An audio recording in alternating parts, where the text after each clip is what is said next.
Bela diri pencaksilat semakin dikenal sejak Yayan Rohian bermain dalam film The Raid. Lebih bangga lagi, pencaksilat adalah bela diri asli Indonesia yang kini telah mendunia. Lalu bagaimana sejarahnya hingga bisa tercipta bela diri ini? Berikut Gendolo Channel paparkan sejarahnya seperti dilansir dari berbagai sumber.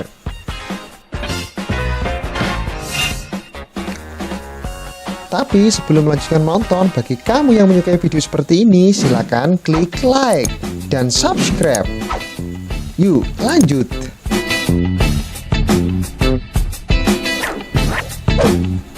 Pencaksilat diperkirakan menyebar di Kepulauan Indonesia sejak abad ke-7 Masehi.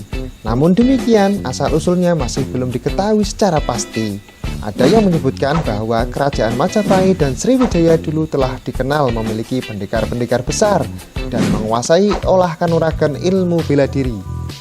Selain itu, bukti adanya seni bela diri dapat dilihat dari berbagai artefak senjata yang ditemukan dari masa klasik Hindu-Buddha, serta pada pahatan relief yang menggambarkan sikap kuda-kuda silat di Candi Borobudur dan Candi Prambanan.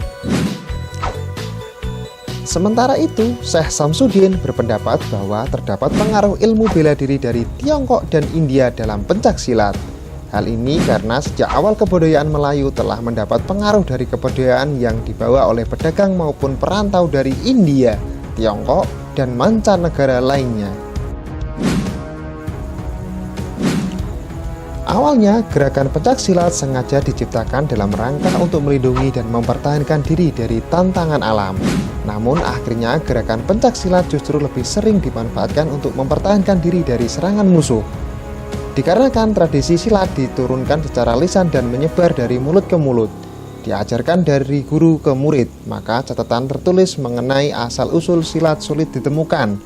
Sejarah pencaksilat sendiri dikisahkan melalui berbagai legenda yang beragam dari satu daerah ke daerah lain.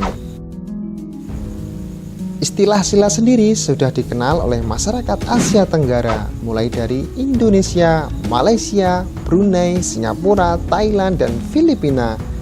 Di Indonesia, istilah pencak banyak dipergunakan di daerah Jawa, sedangkan silat dipergunakan di Sumatera, Semenanjung Malaya, dan Kalimantan. Namun demikian, dalam perkembangannya kemudian istilah pencak lebih mengedepankan unsur seni dan penampilan keindahan gerakan, sedangkan silat merupakan inti ajaran bela diri dalam suatu pertarungan. Selain dari perbedaan penyebutan istilah olahraga bela diri pencaksilat ini, di Indonesia juga memiliki beragam aliran pencaksilat dengan ciri khas tersendiri. Misalnya di daerah Jawa Barat terkenal aliran Cimande dan Cikalong.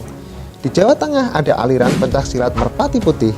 Sedangkan di Jawa Timur terdapat aliran pencaksilat Setihati dan Perisai Diri. Menurut legenda Minangkabau, silat atau dalam bahasa Minangkabau disebut silek diciptakan oleh Datuk Suri Diraja dari Pariangan, tanah datar di kaki Gunung Marapi pada abad ke-11. Kemudian silek dibawa dan dikembangkan oleh para perantau Minang ke seluruh Asia Tenggara. Ada juga cerita rakyat mengenai asal-muasal silat, aliran Cimande yang mengisahkan seorang perempuan yang mencontoh gerakan pertarungan antara harimau dan monyet. Historis dari perkembangan pencaksilat mulai tercatat ketika penyebarannya banyak dipengaruhi oleh kaum penyebar agama Islam di Nusantara pada abad ke-14. Ketika itu pencaksilat diajarkan bersama-sama dengan pelajaran agama di surau atau pesantren. Selain itu, pencaksilat merupakan bagian tak terpisahkan dalam upacara adat di beberapa suku. Misalnya kesenian tari randai yang tak lain adalah gerakan silek Minangkabau.